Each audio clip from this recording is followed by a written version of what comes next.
le mot croissance, ça fait partie de l'ADN. Donc, je parle pour moi, là. Tu sais, je veux dire, je veux pas de multinationale. C'est pas vrai, là. Si ça vient de multinationale, bravo. Nous, la définition de croissance, c'est toujours tenir le cap, que je te dirais. Okay. Puis, dans mon métier, je reviens tout le temps au même parce que je le connais par cœur. Tu sais, comme nous, l'équipe qu'on a au salon, il y a beaucoup de représentation qui se fait à Québec, Montréal, tout ça. Ça fait qu'on essaie de toutes les suivre. Puis, vu qu'on est beaucoup, on peut tous avoir cette formation-là. Alors, donc, c'est de la croissance par la compétence. Par la compétence. Ah oui, tout le temps, parce que nous, la mode, elle change tellement vite et souvent qu'il faut te suivre. Si tu ne suis pas, ben tu le sais tout de suite. Okay. Tu sais tout de suite. Puis ça, c'est l'avantage d'être en gang aussi au salon parce que tout le monde va chercher une formation. À toutes les années, ça, c'est obligatoire chez nous. Puis on se la partage après. S'il y en a qui n'ont pas le temps d'aller voir à Montréal ou au Québec, on se la partage. Okay. Je vois ça un peu différent. Là, c'est que la croissance, il faut la comprendre, d'après moi, qu'est-ce que c'est une croissance. On peut avoir une entreprise puis la faire croître en doublant les ventes. Tu peux avoir une entreprise que ta croissance, c'est en améliorant ta qualité, sans nécessairement le volume de vente. La croissance, c'est aussi du nouveau produit. La vie change. Moi, je parle surtout d'alimentation et boissons, parce que, disons que je ne peux pas parler sur de bâtisse ou structure d'acier, je ne sais pas quoi. Mais je parle de ce qu'à un moment donné, les valeurs des gens se changent. La nouvelle génération ne mange pas comme mangeaient nos grands-pères, du lard salé. Bon, tu sais, là, il faut t'adapter. Et ça en est une croissance. Il faut simplement de t'adapter à ce que les gens y ont besoin. C'est très, très important. Donc, essayez pas de dire, ben là, je me donne 15 % d'augmentation dans mes ventes. Ça ne veut rien dire, ça. Ça ne veut rien dire, c'est parce que si le marché change, voilà. Tu n'es pas là et tu seras pas là et tu vas être malheureux. Je veux dire, comme entrepreneur, vous allez être malheureux d'essayer de monter tes ventes et les profits ne suivront pas et donc tu es stressé et c'est ça. Donc, regarde ce qui se fait autour de toi et regarde c'est quoi l'avenir.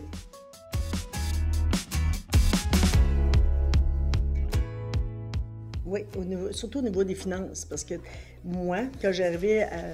Puis avoir été, j'étais quand même avec 3 autres actionnaires avant. On allait à la caisse, oui, pas de problème, nanana. Là, tu arrives, moi, je repars. Hein, bon, à 55 ans, je repars. Madame Gagné, on s'excuse, mais on ne prête plus. À des salles de coiffure, restauration, dépanneur, en tout cas, tout esthétique. Oh, OK. Et là, tu t'embarques. Là, tu rentres dans bon, est-ce que j'arrête, je continue, parce que là, c'est une autre affaire, là, tu sais. J'ai douté, puis je me suis départi, tout simplement. Puis avec le capital que j'ai fait en vendant les 2 entreprises, j'ai acheté mon père. OK.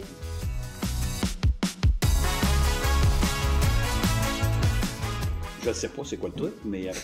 mais ta façon à toi. Je vous explique. Ouais, c'est ça.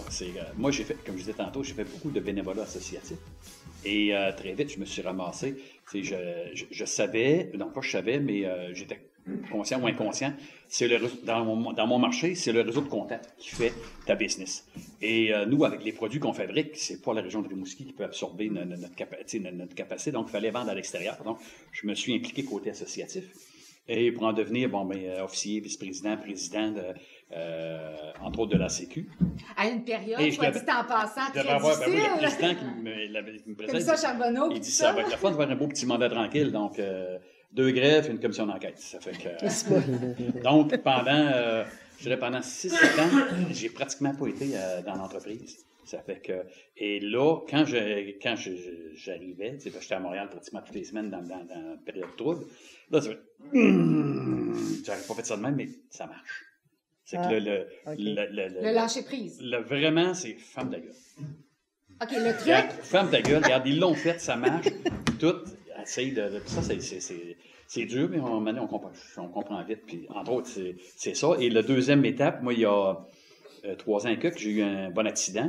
Et je me suis ramassé ces blocs et à un moment donné, tabarouette, il n'y a rien qui, c'est là, pas là, tout a continué à fonctionner, les ventes ont fonctionné, la production toute. Ça fait qu'après, c'est beau, là. C'est que donc, cet été, j'ai pris un mois de vacances, j'avais jamais fait ça de ma vie. Puis là, je travaille 3 jours semaine. Puis quand ça donne que je passe le vendredi ou le lundi, je me fais dire, qu'est-ce que tu fais ça?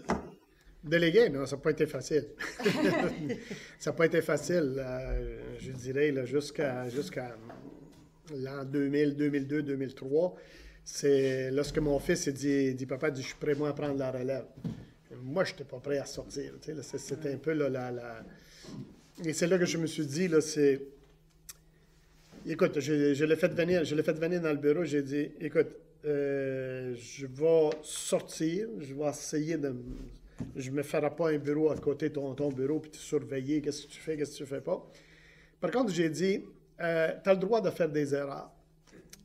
Et sûrement que tu vas en faire des erreurs, mais essaye de pas faire les mêmes erreurs que je fais, parce que tout le monde a fait des erreurs. Je ne suis pas plus loin qu'un coup de fil du téléphone. Papa, je voudrais faire ça. Fallait pas parce que je l'ai essayé et je me suis pété la gueule. Tu sais, donc, ça a été la discussion et je suis parti. Mais je te dis que l'année qui a suivi, puis même les 2 ans qui ont suivi, la tête était toujours là. Puis à un moment donné, mon fils, il a changé sa méthode que moi, étant un one-man show, je ne la voyais pas. Il a commencé à s'engager des bras droits puis des bras gauches. Puis je disais, je dis, tu vas donner 70 000 $ de salaire, que tu sais, tu aurais pu...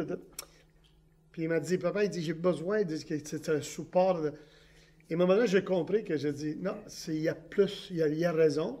Et c'est ça que ça m'a... C'est drôle, j'ai appris à déléguer en regardant mon fils, puis là, je dis, ben regarde, ça marche. Là, j'ai fait comme on dit, mais ça marche, pourquoi on se casse pas la tête avec ça? Et donc, c'est pas facile de se trouver des personnes de confiance, des employés de confiance. Et quand vous l'avez, là, gardez-les, on les paye bien, puis c'est à un moment donné, c'est la culture de l'entreprise qu'il faut y montrer comment ça marche. Écoutez, là, mais c'est pas si facile que ça. Je pense que tout le monde a vécu ça. Ça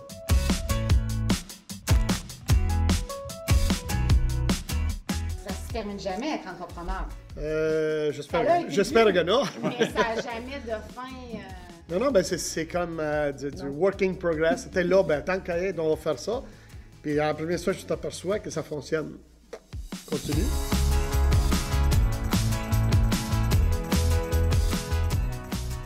Ben moi, je dis de ne pas lâcher, de continuer de tout le temps essayer de trouver quelque chose, de ne pas s'arrêter à premier, justement, des fois les erreurs ou quelque chose comme ça, ou, tu sais, tout dépendant.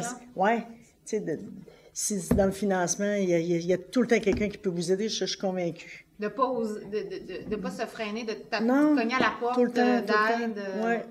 OK. Ouais. Ben, moi, vraiment, le conseil pour la croissance, je pense que c'est de croire à soi-même, qu'est-ce qu'on fait. Croyez moi, je parle toujours de produit, là, parce que je ne suis pas vraiment... Croyez à votre produit et toujours dire, si j'améliore, là, je vais être mieux que mon compétiteur, je vais être différent de mon compétiteur. Aujourd'hui, la différence, ça paye. On n'est plus dans le temps aujourd'hui avec les médias, la télévision, Facebook, c'est ça. Tu sais, être différent des autres, c'est... Des MeToo, là, moi aussi, là, ça marche un petit peu moins. Ça marche un petit peu moins. Mais la différence, c'est vraiment moi, je trouve. Mais l'expérience, même dans ton salon, on vit une expérience différente que dans les autres salons. Je le sais, je suis cliente. J'assume, là. Je te dis pas. Jean, un conseil? Comment tu l'as payé quand tu dis ça? J'ai rendez-vous la semaine prochaine chez l'enfant. Une coupe de cheveux gratis. Moi, je dirais un conseil. Si la... C'est pas un conseil, je dirais plus un constat, c'est gardons notre passion. Si la passion est là, et puis... j'ai senti, les trois, vous avez venu avec ça, la passion. Gardons notre passion, là, et puis gardons notre passion, puis restons intuitifs. OK, l'intuition. L'intuition, elle est hyper importante. Moi, je dis des plans d'affaires de 40 pages, là, on en a fait un quand on change d'usine, là. Sacrifice, il n'y a rien qui a marché. Il n'y a rien qui a été écrit dedans pratiquement qui a marché, sauf le financement. Mais c'est drôle qu'on entend ça d'un homme entrepreneur, l'intuition. Souvent, on entend plus ça au niveau des femmes, puis dans ton magazine, c'est sûr, ça vient souvent. Puis des fois, tu te dis, c'est-tu l'intuition ou l'insouciance? À un moment donné, vous doutez de vous autres, ça, c'est certain. C'est ça. Il ne faut pas être trop rationnel. Dans l'opération, il faut être très rationnel. Mais quand on pense à notre projet d'entreprise, puis nos prochains produits et tout, il ne faut pas se mettre des barrières, comme Tony dit, à faire comme les autres et tout. Quand on a une idée folle, mais il faut avoir les moyens de ses ambitions, évidemment. Financier ou humain autour, l'accompagnement. Puis c'est sûr que si tu dis ça à ton banquier, là, je veux partir d'un vignoble à Saint-Ulrich de matin. Le gars, là, dit, t'es fou, là, regarde. Va chercher quelque chose ailleurs. Tu sais. Donc, c'est pas. Non, mais c'est une grosse embûche, pareil. Les finances. Avant qu'on vous ameniez à un point, là, les gens. Est-ce que c'est arrivé que les gens n'ont pas cru en vous? Tu sais, tu parles de banquier. Christine te dit, quand on a eu besoin de financement, les portes se sont fermées. Comment on fait pour convaincre des gens qui ne croient pas en nous? Bien, c'est d'aller chercher justement les ressources. Aller faire un bon plan d'affaires. Finalement, il faut se battre, puis ça a marché. Tu sais, ça a marché, Colin. C'est ça, l'intuition est vraiment... Il faut l'avoir. Il faut avoir la passion. Il faut croire en nous autres aussi. Si vous ne croyez pas en vous autres, là, c'est plus difficile.